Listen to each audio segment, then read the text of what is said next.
আন্তর্জাতিক জলসীমার সবচেয়ে ঝুঁকিপূর্ণ রুট হরমুজ প্রণালী। মধ্যপ্রাচ্যের তীব্র সামরিক সংঘাতের মাঝে এই স্পর্শকাতর যুদ্ধক্ষেত্রে দীর্ঘ 4 মাস আটকে থাকার পর অবশেষে সব শঙ্কা কাটিয়ে 23 জুন মঙ্গলবার কৌশলগত ও আন্তর্জাতিকভাবে ঝুঁকিপূর্ণ এই হরমুজ প্রণালী সফলভাবে অতিক্রম করেছে বাংলাদেশ শিপিং কর্পোরেশনের রাষ্ট্রীয় মালিকানাধীন কার্গো জাহাজ এমভি বাংলার জয়যাত্রা। বর্তমানে 31 জন বাংলাদেশি ক্রু সহ জাহাজটি সংযুক্ত আরব আমিরাতের ফুজাইরা বন্দরের জলসীমার দিকে এগিয়ে যাচ্ছে।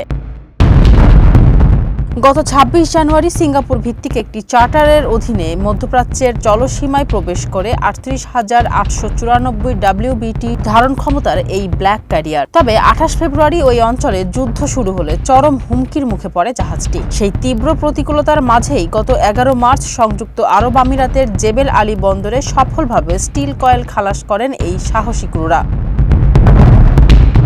বাণিজ্যিক ক্ষতি এড়াতে বিএসসি ম্যানেজমেন্টের দূরদর্শী পরিকল্পনায় জাহাজটি সৌদি আরবের রাস আল খায়ের বন্দর থেকে 37,000 মেট্রিক টন সার বোঝাই করে দক্ষিণ আফ্রিকার উদ্দেশ্যে রওনা হয়। কিন্তু বাদ সাধে যুদ্ধ পরিস্থিতি। গত 18 এপ্রিল ইরান নৌবাহিনী নিরাপত্তা ও কৌশলগত কারণ দেখিয়ে হরমুজ প্রণালী দিয়ে জাহাজটির পারাপারের অনুমতি আনুষ্ঠানিকভাবে প্রত্যাখ্যান করে। ফলে এক অভূতপূর্ব অবরুদ্ধ পরিস্থিতির মধ্যে আটকা পড়ে জাহাজটি।